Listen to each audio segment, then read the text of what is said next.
All right, Shalom. First and foremost, I want to give all praises, honor, and glory unto Yahweh, Bahasham, Yahweh Shai, Bahasham Rekakwadash, Brakathum. Double honors to the apostles and the elders, a great millstone, the Ruel, and the salute and the Shalom to all the Akim that are out in labor pushing this truth in all sincerity and in truth. I did this lesson earlier, but something happened with the recording. It didn't show anything for some strange reason. So I'm back to redo the lesson.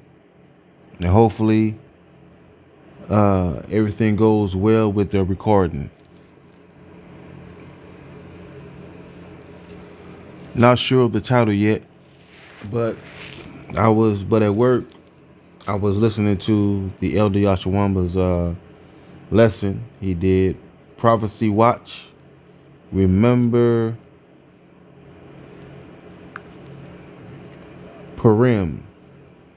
Yahweh Shemal Shai is working, right? So I'm gonna let this play, get some scriptures, get a few ancient customs to go along with the lesson, to drive the point home even further. So let's get it. It all turned up on his own head. Hold on. The High Holy Day Purim, or if you don't know about it, read the book of Esther. I pretty much did a quick overview of it, all right, because I believe last night was the last day of it. It's a high holy day associated with us celebrating how our forefathers were delivered out of the hands of Haman, who was an Edomite, all right? And as you can see here, he plotted genocide against the Jews, all right, basically accusing them, all right, of something that they didn't do.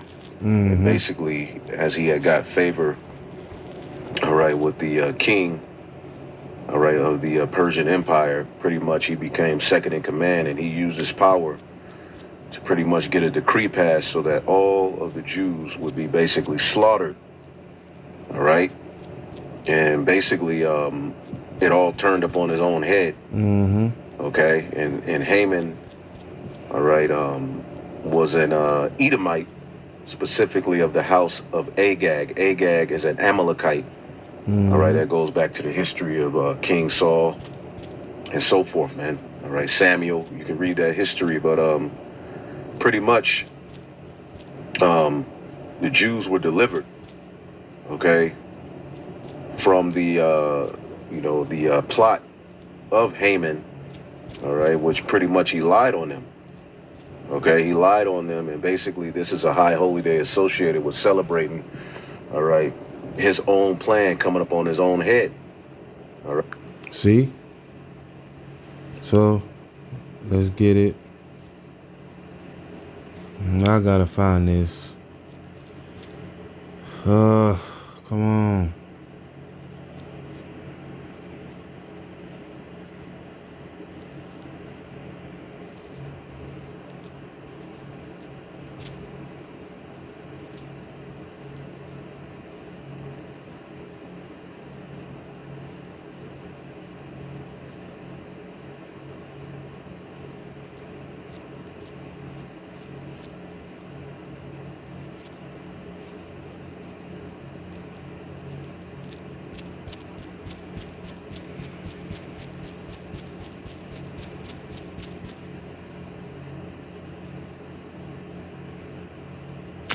Come on, man. What the hell?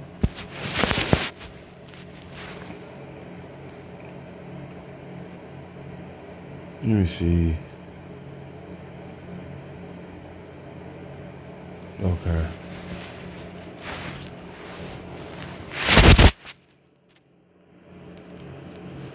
I am looking for it.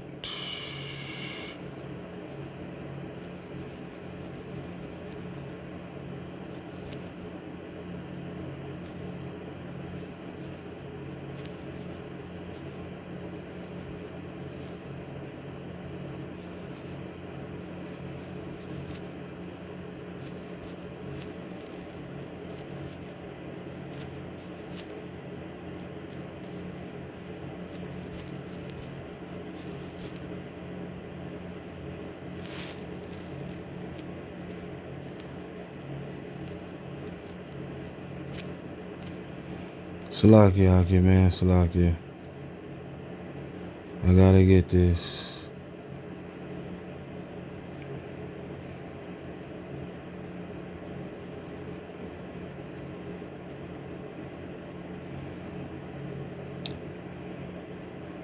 Okay. So, let's get the book of Esther real quick.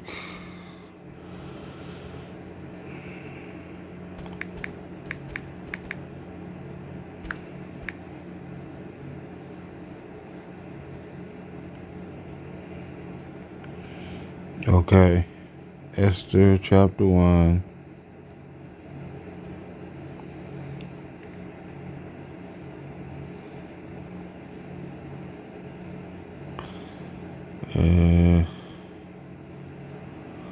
Let's see.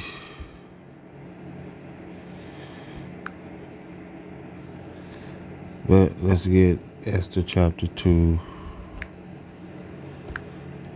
I don't know how to use the blue letter online. I'm used to the app. But it's all good. Let's go to it. This is Esther 2. But let's see if I can go to the next chapter. Here it is. All right. So this is Haman's plan. I'm going to get a few other ancient manner and customs. So this is Esther chapter 3 verse 1. It says after these things did King Ahasuerus promote Haman the son of Hammedatha the Agagite, and advanced him, and set his seat above all the princes that were with him. Right? And all the king's servants that were in the king's gate bowed and reverenced Haman, for the king had so commanded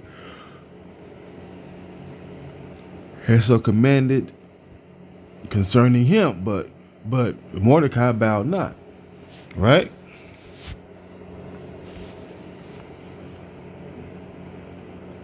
Nor did him reverence. Then the king's servants, which were in the king's gate, said unto Mordecai, Why transgressest thou the king's commandment?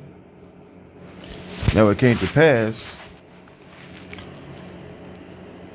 when they spake daily unto him, and he hearkened not unto them, they told Haman to see whether Mordecai's matters would stand, for he had told them he was a Jew. Right?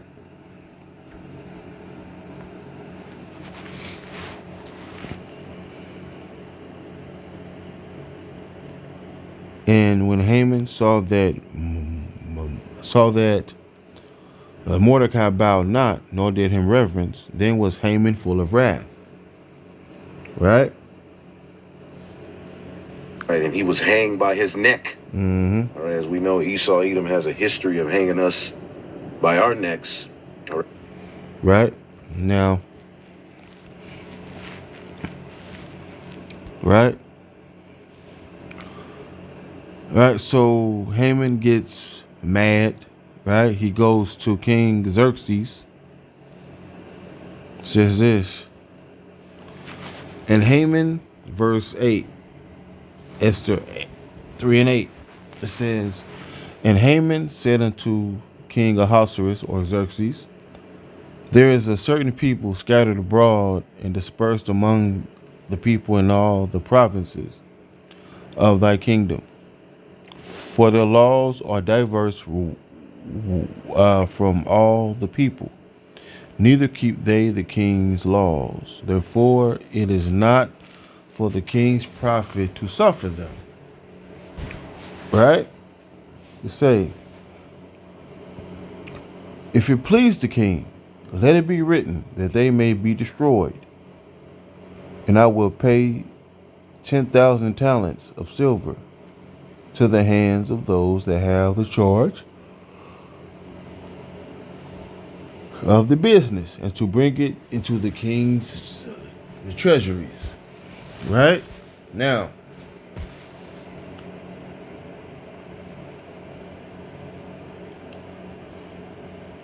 how much is 10,000 talents of silver?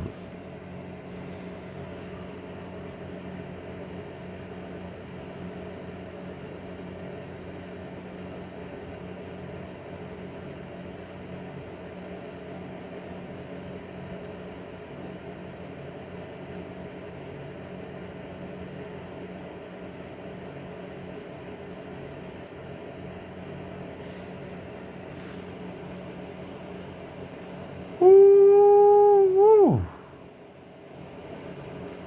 Okay. All right. It says 10,000 talents of silver is an astronomical,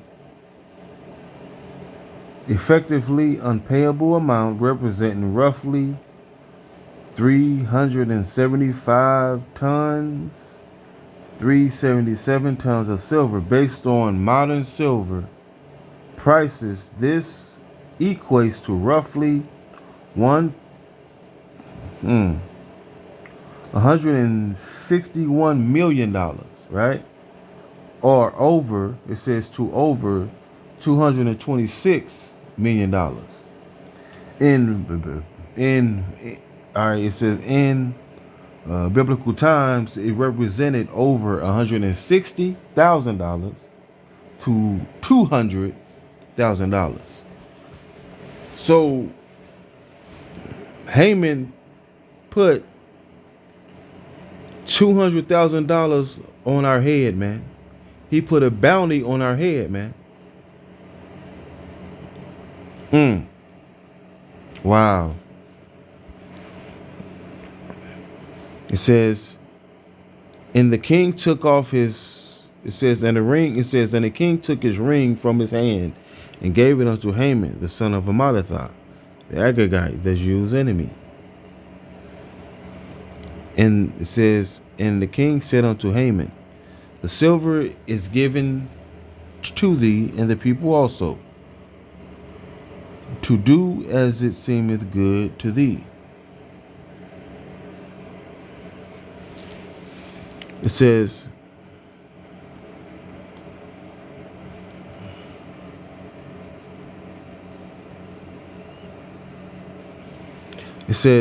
then were the king's scribes called on the 13th day of the first month, and there was written according to all that Haman had commanded unto the king's lieutenants, and to the governors that were over every province, and to the rulers of the people of every province, according to the word, it says, according to the writing thereof, and to the people, it says, and to every people in their after their language, in the name of King Ahasuerus was written and sealed with the king's ring.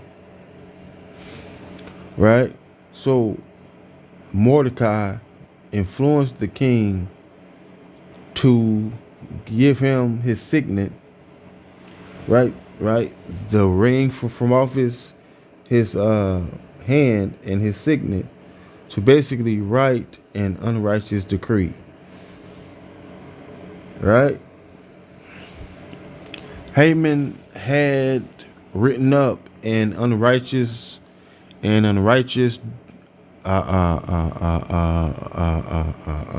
decree, man, an unrighteous law to have us put to death for no reason.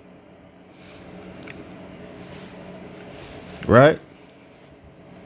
So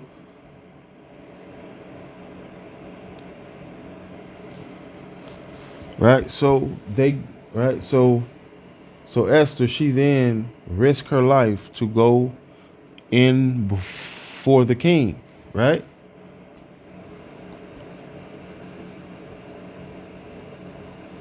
So Esther learns of Haman's plot, right? She basically, I said, all right, hey, fast for 3 days, no eating or drinking, right? Let me go, right? She basically said, Hey, I'll go in before the king. Hey, if I die, I die. Fuck it. Right?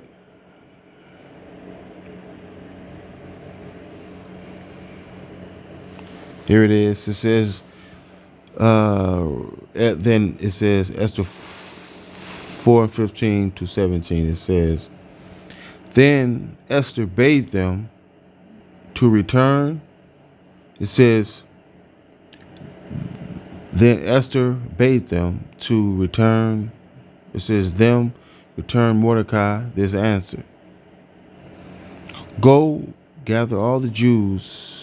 Go gather together all the Jews that are present in Shushan, as fast concerts and fast ye for me, and neither eat nor drink 3 days, night and day. And I also and my maidens will fast likewise. And if it says, so I will go in unto the king, which is not according to the law. If I perish, I perish. Right? Now, let's get this. Now, this is Ancient Mandarin Customs PDF file, 395, Etiquette in the Persian Court, right? Etiquette of the Persian Court. It says, whosoever, whether man or woman, shall come unto the king into the inner court, who is not called, there is one law. It says there is one law of this, to put him to death, except to such whom the king shall hold out the golden scepter, that they may live. Right? Now remember, Esther said she was going to go in unto the king to have a talk with him. Right? She said, hey, if I die, I die. Oh well. Right? But she said, what, man? But she said, I'm not going to let Haman do this. He's not getting away with this.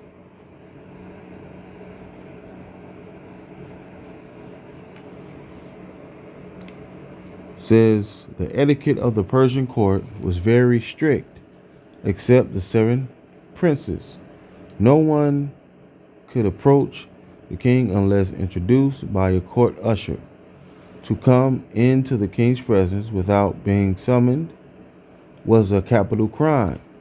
In the severity of the Persian court, it says of the Persian punishments may be seen in the fact that an act like this was followed by the same punishment as a murder or rebellion.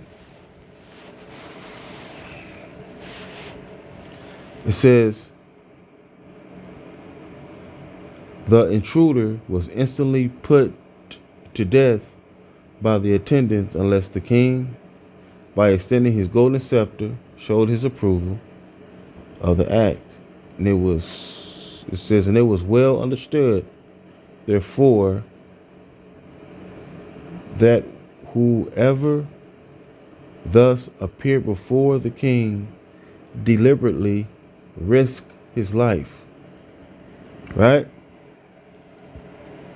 So, Jake, man, we are about to be hated, man. We are about to suffer persecution. Jake, man, we are about to be blamed. But Jake, man, remember, man, Nero burned down a part of Rome or something like that, right? And who did he accuse for doing that? He accused us of doing that back in the ancient world, man. Nero, man. Nero. See, man? So, Jake, man, we will be blamed all over again, man. So we must stay, stay, we must stay alert, right, man? We must, uh, uh, we must stay alert. We must stay circumspect, right, man? Because, Jake, man, we are coming up on some hard times. Let's get this.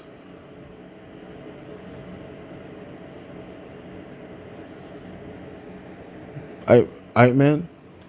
Now remember, Haman also was influenced by his wife to basically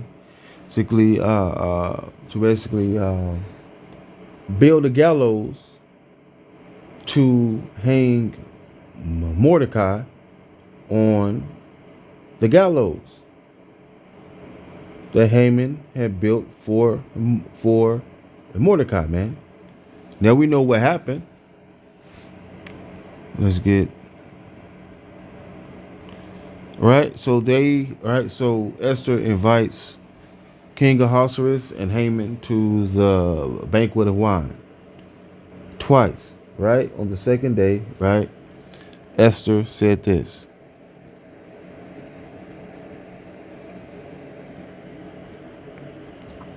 It says, the king plans to honor Mordecai, right? Let's keep on going.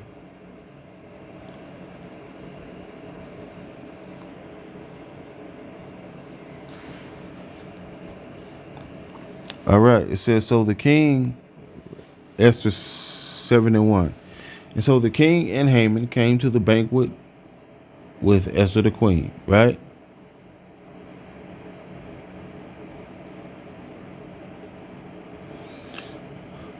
Now let's start at 3.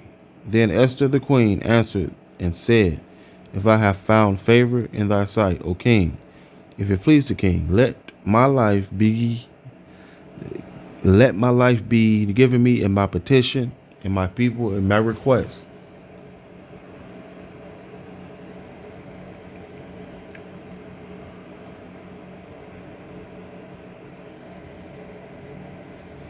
All right. It says, for we are sold, I and my people to be destroyed, to be slain, and to perish, if we had been sold for bondmen and bondwomen. I held my tongue, although the enemy could not countervail the king's damage. Then King Ahasuerus answered and said to Esther the queen, who is he, and where is he, that durst presume in his heart to do so? Right?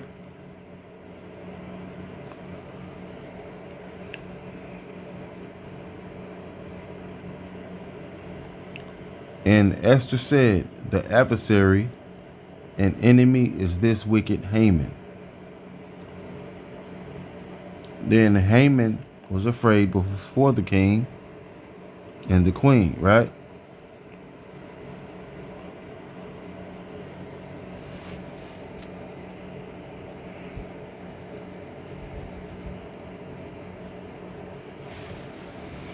All right. It says, and the king arising from the banquet of wine in his wrath went into the place of the garden and went into the palace of the garden. And Haman stood up to make request for his life to Queen Esther. It says to Esther the queen. For he saw that there was an evil determination against him by the king. So, right? So the king already had it in his heart that he was going to make sure that Haman was put to death.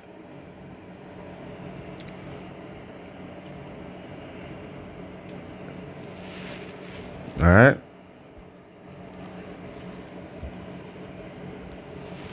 Verse 9. In Harbona, one of the... Hold on. Well, let's get this.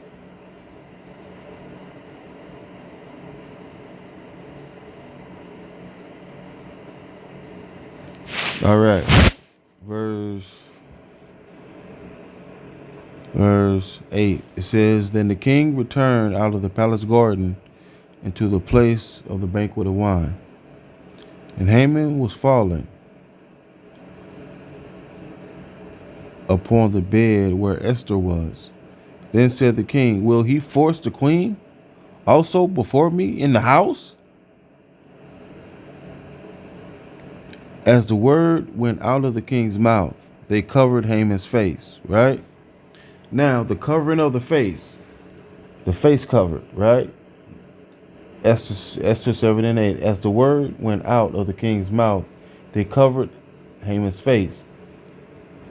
The precise design of the covering of the face is not, it says, of the face, the covering, it says, thus covering the face of a condemned criminal is not known, though it has been conjectured that it was intended to signify that the person condemned was not worthy to look. It says was not worthy again to look on the face of the king. The custom was observed in other nations as well as among the Persians. Right, man. So, all right. So, Jake, man, the high holy day Purim. Yesterday was the last day, right? Right, Jake, man.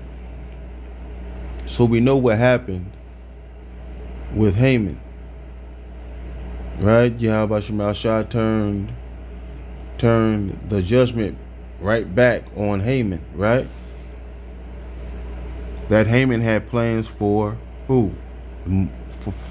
For Mordecai and all the Jews. See? So that judgment came right back on Haman, man. Jake, man, Esau cannot accuse us of nothing, man. He can accuse us of nothing because it says what? Who shall lay anything to the charge of Yahweh's elect? Right? Let's get it. Romans what? 8.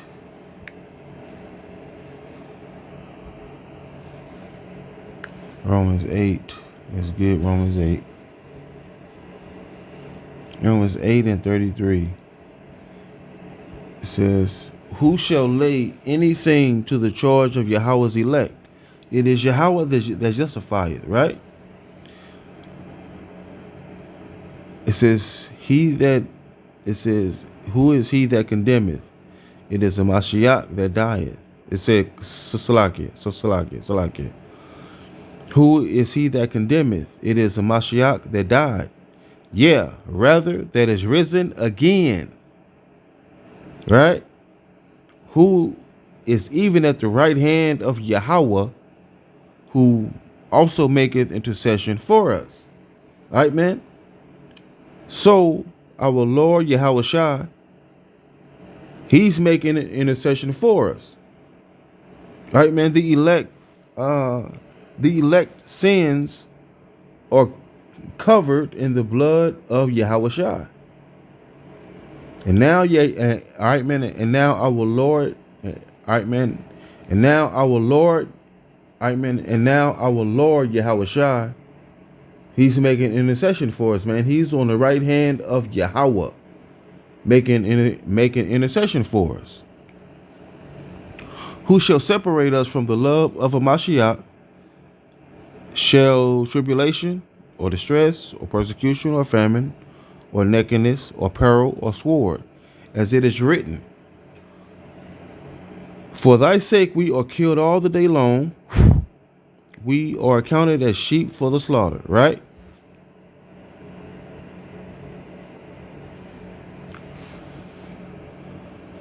Nay, in all things we are more than conquerors through him that loved us. All right, man. So we are more than conquerors, man. We will be victorious. We will be victorious through our Lord Yahweh Shai, man. So, Jake, man, we will be accused. We will be blamed.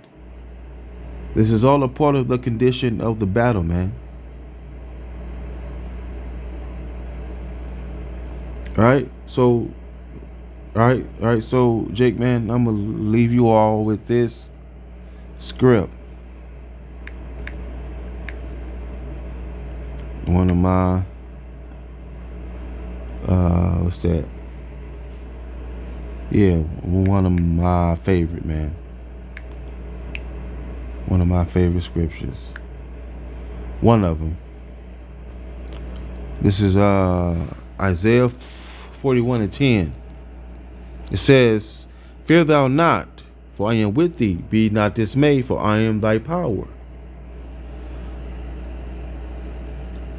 I will strengthen thee, yeah, I will help thee, yeah, I will uphold thee with the right hand of my righteousness." So, Jake, man, our Lord Yahweh Shai, he's holding us up.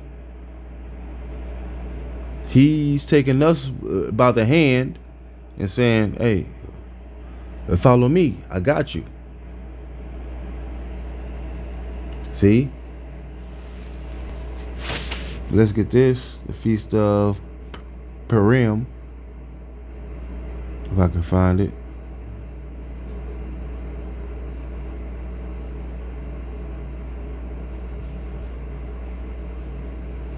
Feast of Purim, right?